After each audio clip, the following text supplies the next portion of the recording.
Hello everyone, this is John Patrick. Many of you have met me before. Those who have, just tune out for a second. I'm a retired professor of biochemistry and pediatrics from the University of Ottawa. Traveled around the world before that. Took early retirement because of students who got me into ethics, culture, faith and public policy. I didn't agree with what the university was doing, so I took early retirement, only a couple of years. And a new career started, and it had already started, and I was trying to do too much. So I spent the last over 30 years now, wow, what a thought, over 40 years, talking largely to medical students and doctors until Craig called me a little while back and started the podcast for me, for which I'm very grateful. I didn't think that there'd be any real interest in a professor who's spent his life talking to medical students and doctors, but apparently there is enough to make it worthwhile going on. So thank you. Today I've got quite a few things to start with. It's been a good week for our family as the tribe reached 50 with a new great-grandchild this week. Every time this happens, and you see the picture on your screen, I just shake my head. We could not have foreseen this. It's deeply moving in a very good way. And all these children growing up with lots of cousins, and they know one another's names. The whole lot turn up here or down a little bit further south because Joanna, the missionary, has been basically given a house in a lovely setting, just to look after for years, as far as we can see. It certainly can take all the family. Wonderful. But in thinking about that, I came across something else which Christians ought to know about and probably don't, related to this question of family. I'm going to read a list to you. I need to pick up the wrong bit of paper first, but all I'll tell you to begin with is that you ought to know the name of the patriarch of this family, and if you don't, you can deal with your guilt by reading something about him afterwards, particularly Americans, but others too. This is what his family produced, admittedly, over getting on, 2.5 centuries anyway. He produced 13 college presidents, 65 professors, 75 army people, 80 public servants, 60 authors, 60 docs, 30 judges, 100 pastors, 100 lawyers, 3 U.S. senators, and 1 vice president. That's quite a family, isn't it?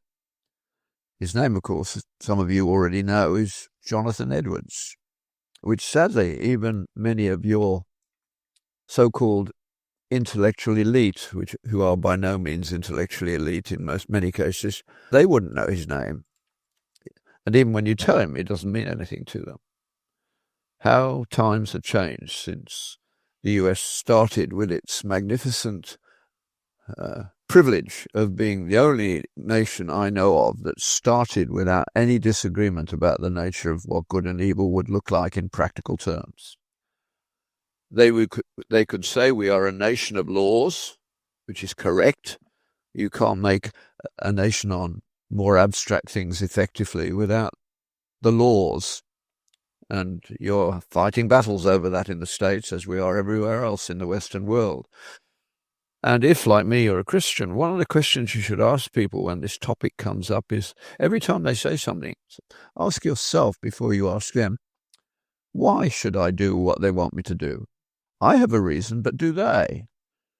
Why should we care about people less well off than ourselves? If we're Darwinians, if we're purely materialists, if life has no ultimate meaning, why would we bother? And if you don't think that can happen, go to India and watch incredibly wealthy people walk down the streets and not even seeing those who are starving to death on the pavement. No, the culture will produce certain things and not others. And all this talk about racism drives me mad. It's culture that matters. And of course, if you're a Christian and you travel around the world, you learn that very quickly. You can recognize your brothers and sisters in an audience all around the world, we can recognize one another.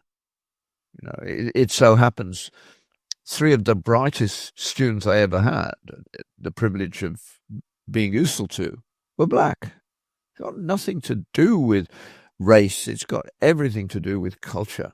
And the trouble is, our culture is decaying before we passed it on. So that when you go south of the equator, the church is booming in terms of people who have left paganism and joined Christianity and had, in many cases, quite miraculous conversions. But we didn't teach them anything. I first went to Africa many years ago, against my will, basically to work on malnourished children, my expertise. But when I got there, by the second year, they didn't want me to waste my time on patients. They wanted me to do biblical teaching, especially Deuteronomy. We are the products of Judeo-Christian ideas about God. Well, that's reversed, of course. God gave the ideas to the Jews and Christians. They weren't our ideas. They were a gift. And God didn't even rationalize the law. He just says, I am the Lord your God who brought you out of Egypt. That should be enough for you. Now, these are the 10 things I will not tolerate. If we call them the 10 divine intolerances, which I often do, that would be even more outrageous to the liberals who want to move the 10 commandments from any public place. And yet that's what we've been built on. And that was passed into Christianity. As Jesus said, Sermon on the Mount again, I did not come to abolish the law, but to fulfill it. And he said, anyone who teaches this law and keeps it will be blessed, will receive a reward. And those who try to destroy it will suffer because of that. In this life, you can see how, and more. But he goes on to say, but you can't get to heaven that way. And he changed the understanding of the law from being, as many Jews still believe, if the Jews kept the law, the Torah, for a day, Messiah would come, they say. But Jesus says, no. It's very good to keep the law, but it won't get you to heaven. They say the gospel isn't in the Sermon on the Mount. Well, of course, they couldn't explain it, but he goes on to teach them, if you will do what I tell you, you will flourish. Same, that's in the law too. But the flourishing that Jesus is talking about is using the law not as a means to living better, but as a means to understanding ourselves as sinners. We need to get that word back. I mean, ordinary people will still use the word sinners quite correctly. The liberal elite hate to be called sinners, but if there is objective moral truth and Christ exemplifies it, none of us reach that standard. Read the Psalms. I was reading the Psalms this week in the 140s, and there's the phrase, if God were to judge us righteously, none of us would stand. That's why my favorite description of what it means to become a Christian is to move into a world where mercy and truth can meet and righteousness and peace can kiss. Psalm 85. There you are. The real reasons for becoming a Christian in 2 lines. Who wouldn't want that? Apparently a lot don't. Largely because they've never been told. Because their hunger and their problems are obvious to them. We get richer, more and more people die of meaninglessness. China is falling apart at the moment because their young people have lost any sense of hope, and ours are not far behind with, 2,000 plus fentanyl deaths a week on this continent, largely in teenagers and early 20s. That's the future being destroyed. Now, I look at my family and I cannot be grateful enough. We have no major problems in the family. We have 2 or 3 who are currently wandering from the faith somewhat as they revolt against their upbringing to a small degree, but we're praying for them. They'll come back, I'm sure. And this week, as well as a new grandchild, Joanna and David went back for another stretch in Malawi. Here's their family, which I'm told will come up on the screen.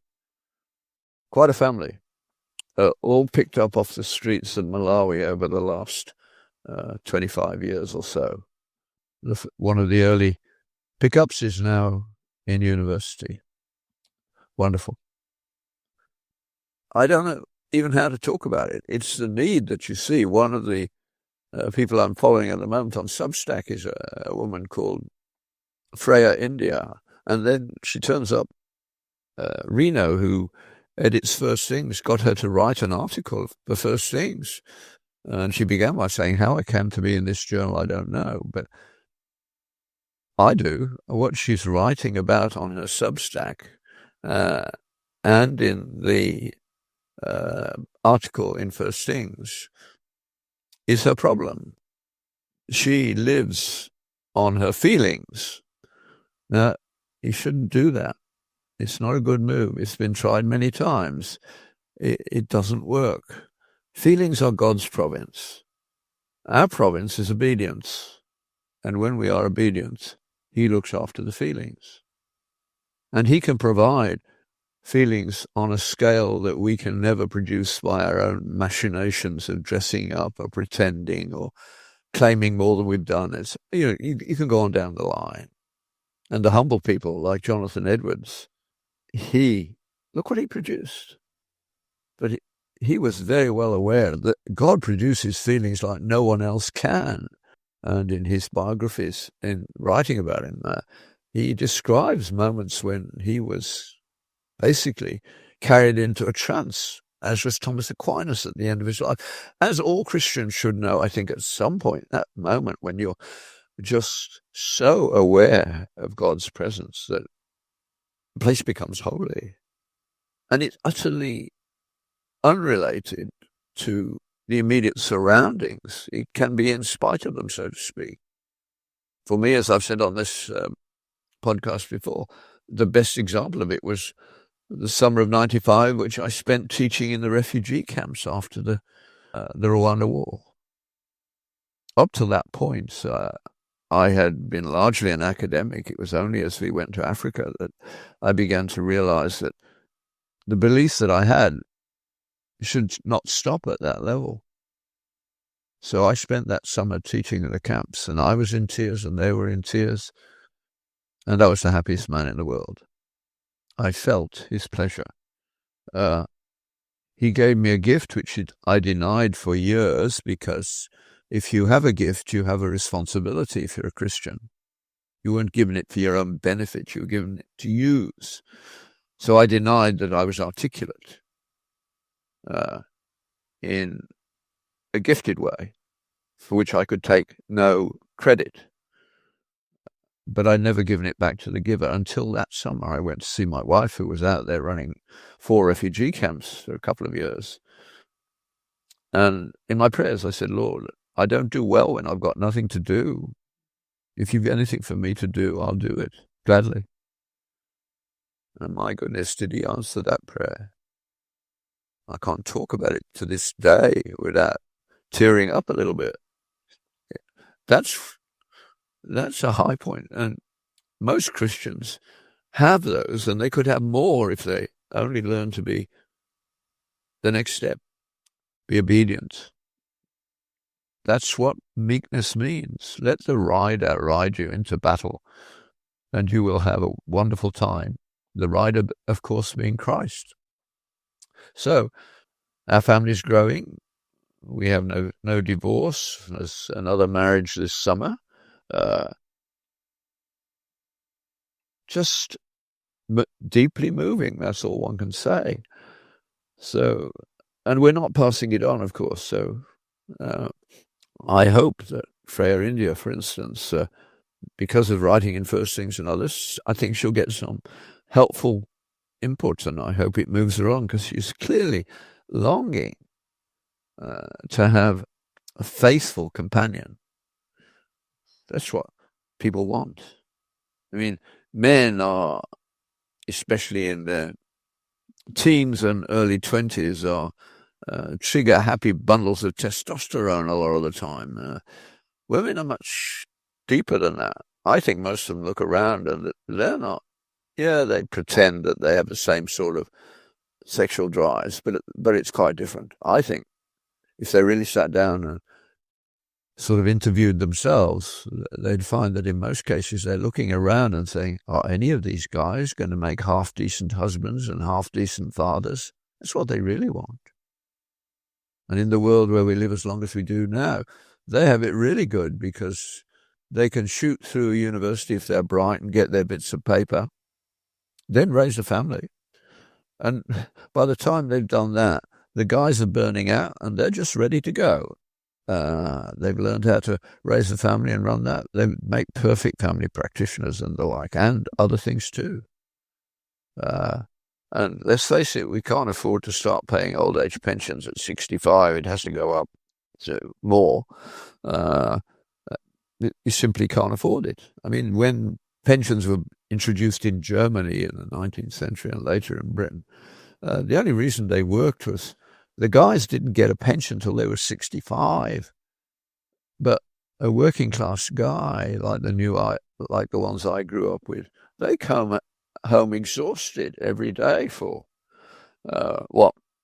50 years, and then they got their pension, and largely the vast majority of them died in the next 10 years. They could afford that. But if people want to have pensions for 50 years, which could possibly be reached, that's not affordable. And if at the same time our fertility rates continue to drop as they are, is utterly unsupportable. I mean, the mistake that China made was clear a long while ago to anybody who could count. You can't have one child per couple and not have a demographic crisis in terms of pensions in a very short time. And you can't reverse that in less than 20 years. Okay, now they can have what children they want, but those children won't be producing members of society for 20 years. And our economies, for whatever reason, changed, I believe, by God's permissive will, only in the last couple of centuries. People don't seem to realize how recent affluence, to the point where almost everybody wants some things. And I'm not sure that's a good move, but it's what's happened. But it's all relatively recent. And it began in the 18th century as a trickle, but it didn't take off until the 20th in real terms. It's in my lifetime that it's exploded, and it's all been due to banking, which I didn't realize for a long while. And if many people today are ignorant of what happened, and the book I would recommend to you, because it's not only is it accurate, it's readable, is Neil Ferguson's book, The Ascent of Money, which is basically a history of money. And it's well worth reading, especially now, because he can make you think about how we should be handling our economy in the present setting. And as he says at the beginning, you need to see the history first. I mean, Lewis had a problem with what's happened. He said it troubled him that we were building a society on usury, and I was troubled by that too. I wasn't enamored of the financial sector at all. The Jews, of course, were allowed usury not with their brothers and sisters, but with the unbelievers, the Gentiles. Muslims are still not allowed it in theory, but of course they're changing. Now, in actual fact, of course, usury, what's sinful about it is when you do nothing for it. But in fact, access to credit is absolutely essential if Africa, for instance, is ever to get out of the poverty that is there at the moment. Because they have a view that Marx wanted people to have as well, and many idiots in the Western world would say it again today. They wanted to be a property-free and a money-free world. Well, yeah, that's called subsistence living with infant mortality rates of 50% by the age of 12 or whatever. Is that what we want to go back to? But because there's no property, you have no security, and no banking system can work. And the banking system as we know it didn't really start to work until the 16th century beginning, and really only took off in the last couple of centuries. And Neil Ferguson writes about it in a very accessible way, which is an incredible gift. Read it. I mean, one of the lovely things you can find in there is the first pension, the first life insurance for widows' pension was a Christian invention. 2 Presbyterian ministers and a math professor, either from Edinburgh or St Andrews, I can't remember which, were talking about the problem of ministers' wives in the, what would it be? I might get the century slightly wrong. I think it'd be 18th century. Certainly it was going by the 19th.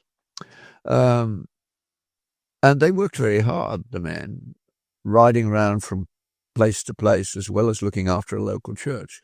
And so they died in their 60s at the latest, so to speak. But their wives lived safer lives, but there was no money. So when their husbands died, they were poverty-stricken. And so these 2 pastors and this mathematician said, well, what can we do about that?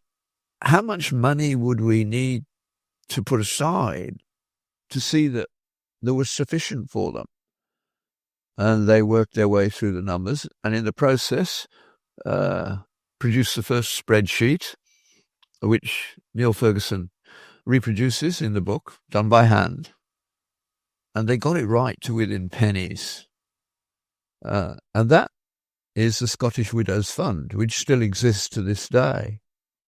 It came out of caring for a spouse and thinking seriously about money as something that had to be used carefully. We're not doing that at all well now. One of the problems we have with immigrants coming from environments where they were used to hungry periods of the year, and they arrive here and they're given money and they're given second-rate housing, which to them are palatial. They're not going to be productive very quickly. Some of them are, but a lot of them, it's going to take time. The British in the past used to say 3 generations to make a gentleman and another 3 to lose it. You know, we're fallen creatures.